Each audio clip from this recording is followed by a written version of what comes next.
At a certain point, you start to realize it's not about seeing in the dark anymore. Well, it's never about need anyways. Hello, welcome back to UC channel. This is Jay. This ain't cheap though. As mentioned in my previous shorts, I'll be reviewing and comparing these three super fidgety toys. I'll start with my loop. It's interesting that they use the infinite logo in place of the double O. This is not my first fidget light. I had this RX, which I've reviewed before. Different type of widget. This one is more like a bolt action pen. Normally I don't like to do unboxing, but even the box is intriguing.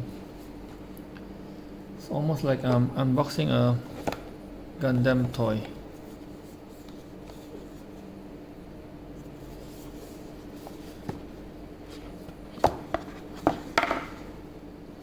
Especially this user guide.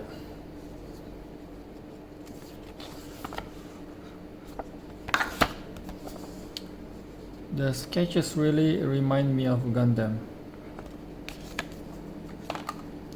even though not really much included.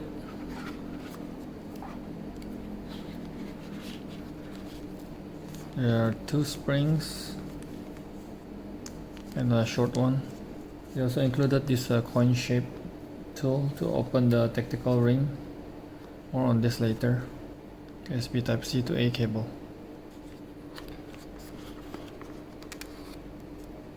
The lens protector was not on the lens though, and the battery was already installed inside without the usual plastic piece to protect accidental activation during shipment.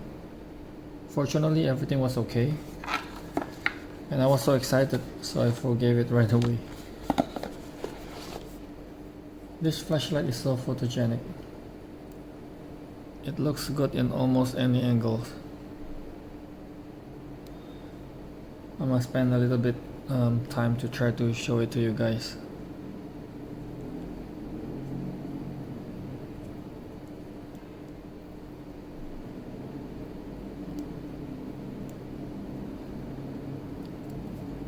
This design gives me this cyber vibe. I wish I had the titanium version instead, believe me, but I can barely afford this aluminum version. But color wise, I think this gray one looks the best. Anyways, the black titanium is actually nice when patinaed, but the silver looks too plain or pale for me, while the aluminum camo looks too much. The camo actually hides the beauty and the shape. You know, like when they wanna try new cars or prototypes on the street but don't want to spill the design yet, they would cover the car with camo-like pattern to hide the shape. I was hoping that the bezel is in a different material, like a stainless steel maybe, since it has a different color from the rest of the body, but it's actually a black anodized aluminum. This bezel ring is in stainless steel instead, which looks nice.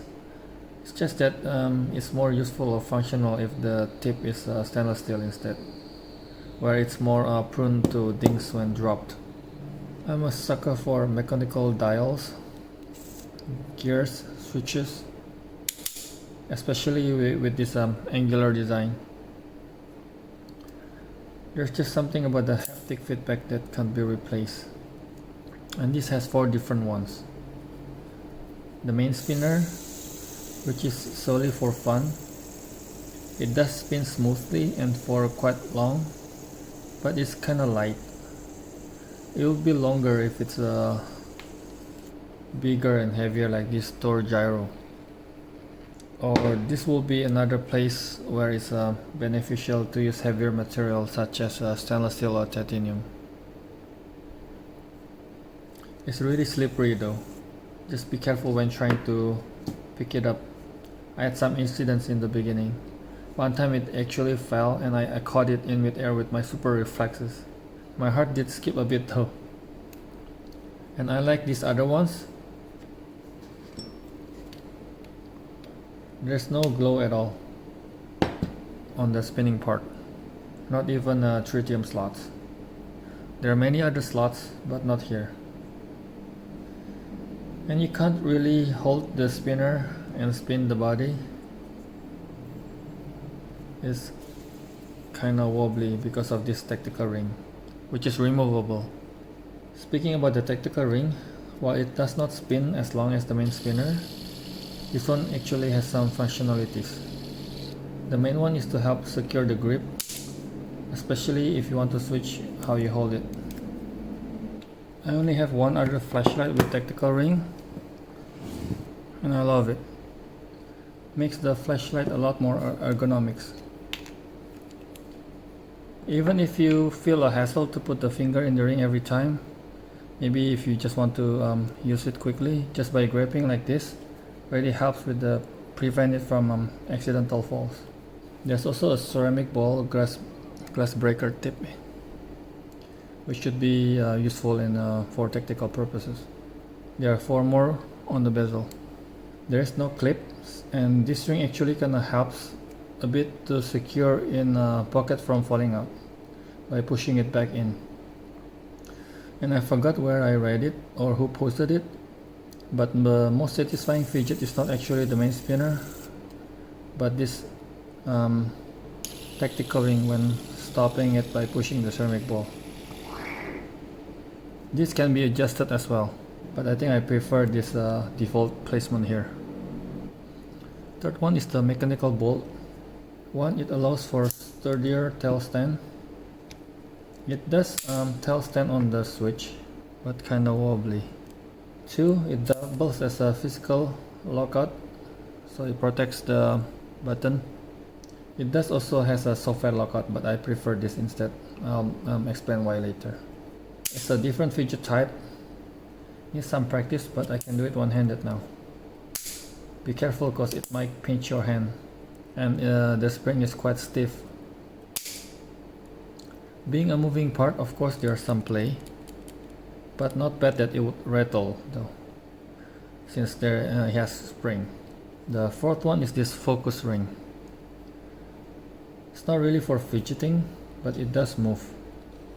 It's kinda stiff though. It's a bit hard to control using one hand, even with these aggressive knurlings. A bit too stiff that one time I was confused why the light was off while I was adjusting the focus. Turned out that I twist the heads instead, causing it to lose contact. It allows the light to be zoomable by adjusting the focus from 2.8 to 18 degree. Actually, I kinda prefer this part as the main spinner and this as the control ring instead. And I wish that the extension can really be used to fit a bigger 18650 battery. In fact, from the thickness, it should be able to fit a 21700 battery. Or maybe they should offer an extended tube like these ones.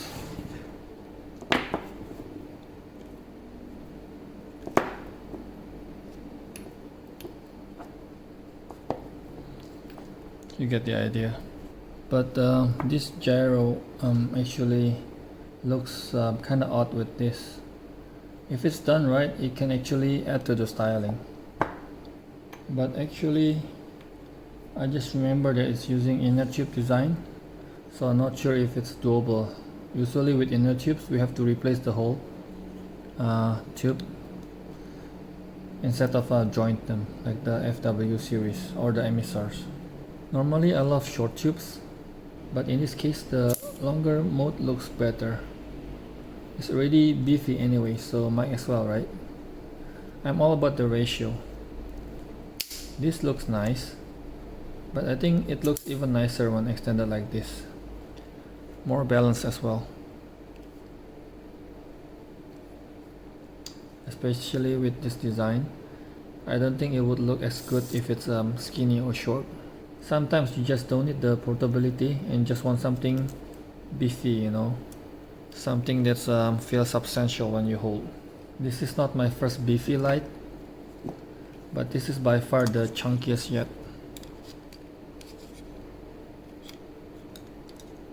And it's actually using 18350, believe it or not. Here's my other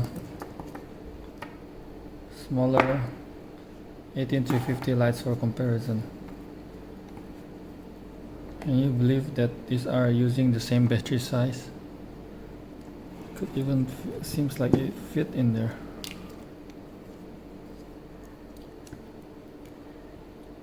There are a total of 21 tritium slots, which I'm planning to fill with some glow chips. There are 8 on the head, 6 below it,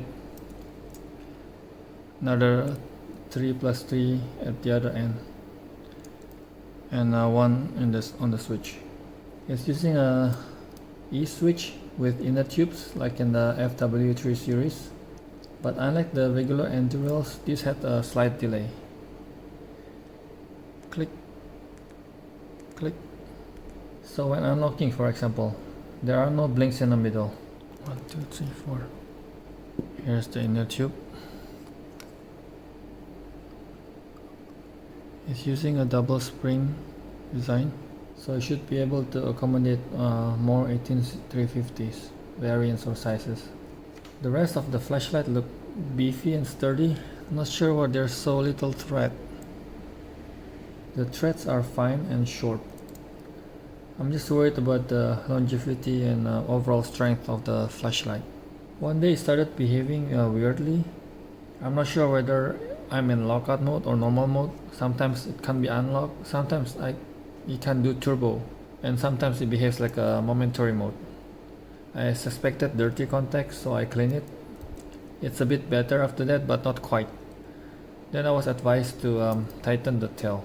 Then it's working fine again. Also be careful when tightening it to avoid cross-threading. Then the aux tail is different. Maybe I unlock a secret mode or something. It's originally these 5 modes. 1, 2, 3, 4, 5. And 4 of them changes slightly. Only this one stays the same, this mode. I don't mind and actually prefer that. The blues and purples are definitely my favorite.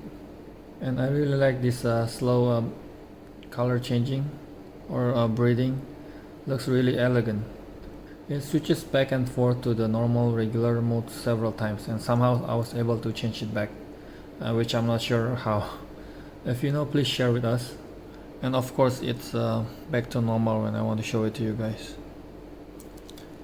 Unlike this door, it can be turned off to avoid parasitic drain, and it can be turned on without turning on the light, even in unlock mode, by pressing and holding it, passing the moonlight mode, which not only looks similar but behaves similarly as well as the one in the time back. They must have either worked together or used the same vendor for this. It also can be turned on and off in lockout mode. However, there's this pattern when unlocking, which is too long and unnecessary in my opinion. Let's see. 1, 2, 3, 4. So it has to finish that cycle. I don't mind the pattern when locking, but when unlocking, 1, 2, 3, 4, it does the same thing again. Wait for it, then it unlocks. And all of these modes, unfortunately, there's no battery check. One of these should be reserved for battery check, either using number of blinks or color coded. It has all the necessary shortcuts to moonlight, to memory mode, either medium or high, to turbo and strobe. With Ant-Man, I had to guess and try to remember which mode I used last. There are a total of 4 modes, plus strobes, beacon and SOS. The most complete in LEP that I know of. The regular, medium and high normal mode with memory, the usual turbo and strobe special mode, plus the unheard of true moonlight mode in an LEP. Especially useful with the zoomable mode, which enables me to use it more frequently at night as bedside light. Normal LEPs are way too blinding. I dislike the memory on the normal mode, but at least you have direct access to Moonlight and Turbo. I'm not sure about the spacing though. I can barely tell the jump from high to Turbo. We'll see more in the beam shot later. It's so close that I was thinking of memorizing the low and just use Turbo with double click since it's so close to the high. Then I figured something else. The Turbo can be noticeably brighter than the high when the 18350 battery is almost full. High, Turbo. Usually it's not that visible. Then it gets dimmer real fast to the point where you can barely tell the difference. Even lower than the high, when the battery around 80% or less, I think. My theory is that it's capable of higher output. It's just that the battery does not provide enough power that required for the higher output. The more I think they should make the tube extension. Since it's limited to the size, I'm gonna try at least to find another battery. But even though it's using double spring design, doesn't work with the shorter 18350. It does has a higher capacity though. And it has this built-in USB Type-C charging. While the Timeback has a thrower head, this Skywalker has an LED version, which is actually using the same body. But the Timeback is more elegant with the magnetic connection. With Skywalker, you have to unscrew and screw the old-fashioned way. It has a different focus mechanism from the normal cheapo Zoomy.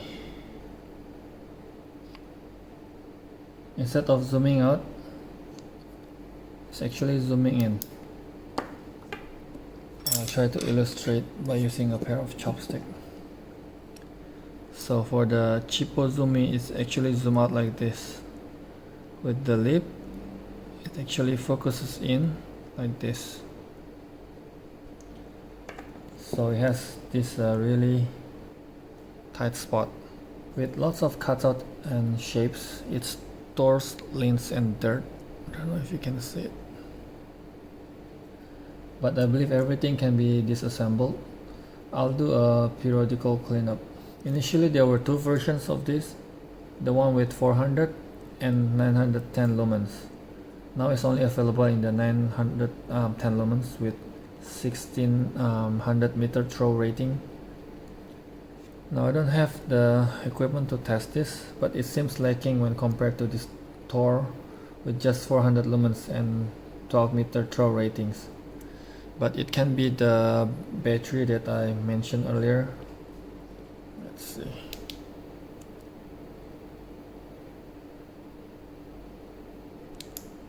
Low, high, turbo.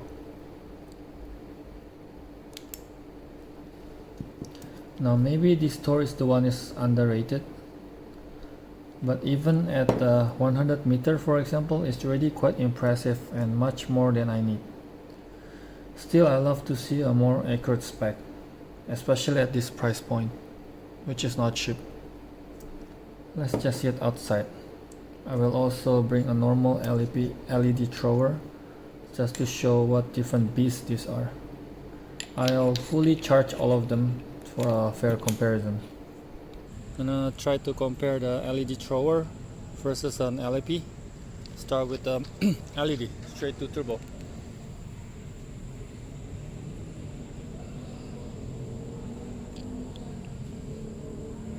Now try LED.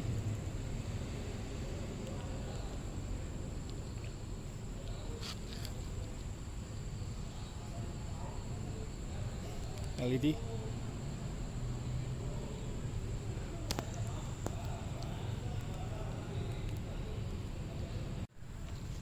Now let's compare the two LEP, the Thor gyro versus loop. Start with the loop. This is low. This is Thor low.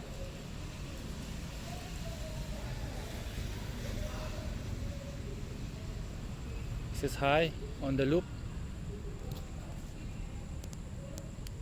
high on the Thor turbo on the loop.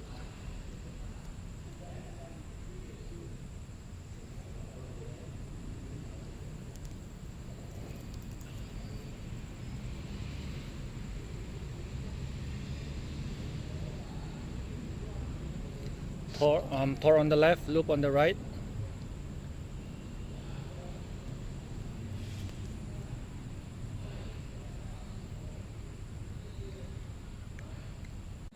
I almost forgot the zoomable. I see LED turbo.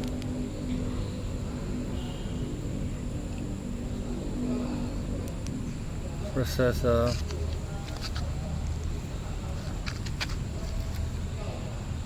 LEP. Now let's try to zoom in.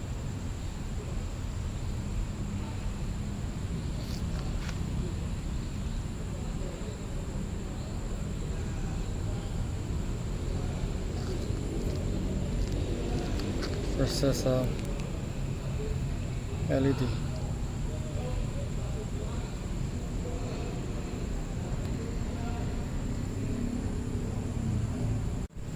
Again, LED turbo, LEP, zoom out, also turbo.